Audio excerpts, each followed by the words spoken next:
All right, well, I'm staying in the 2000s with my picks, and I'm choosing Focus, which came out in 2015. I'll give you the back of the box. Nicky, an accomplished con artist, gets romantically involved with his disciple Jess, but later ends their relationship. Years later, she returns as a femme fatale to spoil his plans. So from the back of the box, you wouldn't know that this movie has a sports component at all, but it does. I actually considered this for our Magic episode because there's some sleight of hand in this. I wanted to bring that up. Yeah? Yeah.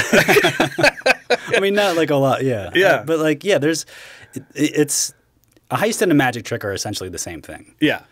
One of them involves theft, one of them doesn't. But like, you know, this really struck me as like a magic trick movie. Oh yeah, I think it is. I mean, there's a lot. You know, it's like the lifting a wristwatch off of somebody's wrist, and yeah, you know, that type of thing. I think it would have fit. I think it fits this category better. Same with Moneyball and you know, its potential candidacy for hats. So something to get out of the way. I think this movie wants so badly to come across like it's full of characters who are talking to each other the way that real people talk. But either the acting isn't good enough or the screenplay needed to go through a few more drafts before being greenlit, or both. But it's still a pretty entertaining movie. Let me acknowledge the sports component. Like you mentioned, this movie's about con artists and heists, people who make a living robbing others in creative ways. So we see credit card scams, lifting wallets and wristwatches, fixed poker games. But two of the bigger and longer cons in the film have to do with betting on and manipulating sports events.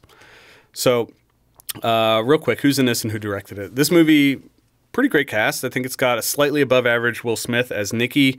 Margot Robbie plays Jess. She's good. But there are three actors who fill out the supporting cast that I think are all fantastic. Brennan Brown is great. He's a character actor who hasn't really had any huge parts, but he's outstanding here. Same with a guy named Adrian Martinez. I think he steals every scene that he's in. And then there's B.D. Wong, who plays Dr. Henry Wu in the Jurassic Park films.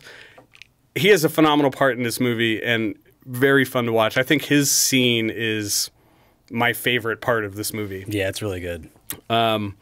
Focus was written and directed by a pair of guys, Glenn Ficarra and John Requa. These guys direct as a team. They don't have a lot of features to their name. They helmed this, Whiskey Tango Foxtrot, Crazy Stupid Love, and I Love You, Philip Morris. But as a writing team, they were also behind Bad Santa and Richard Linklater's Bad News Bears. Oh, wow. Yeah. Not my favorite Richard Linklater movie. No, but not a bad one. Not a bad one. I'll have to revisit it. He's made a couple bad movies. Yeah. That might be one of them. Yeah. I'll revisit. Yeah, we'll give it a rewatch. Yeah. So I touched on this earlier as it relates to the dialogue, but just to be clear, this is not a great movie.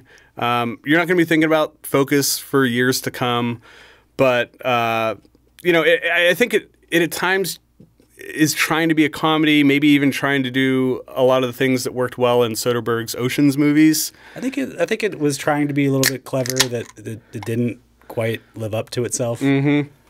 But it's fun. It's like a glossy movie. Yeah, it's fun. Yeah. It's a good afternoon movie. Perfect with a pizza. Yeah. Oh, God, yeah.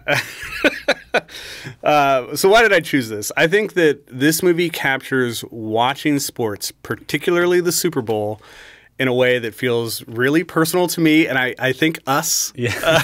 You know, the second act of this movie sees the two main characters watching the big game, making live prop bets as the game unfolds, and I think you'll agree that's the best way to watch the Super Bowl.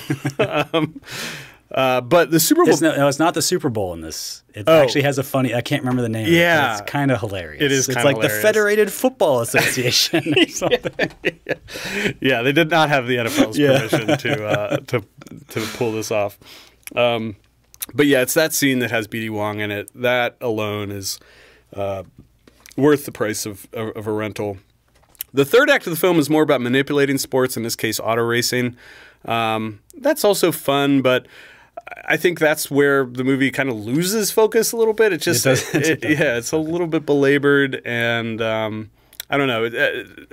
it feels like three oddly paced acts in this film. A little bit. It's a heist movie that spends the entire first half of the movie trying to convince you that it's not a heist movie. Right. Which I think that I'm assuming the intention of the filmmakers was to like have that come across and going like the audience would feel like they've just been heisted. It didn't quite do that. It actually, as an audience, it feels like we're kind of like in Margot Robbie's position. We're just like kind of along for the ride and not really part of the action. Maybe that's kind of why it feels a little bit fluffy or whatnot.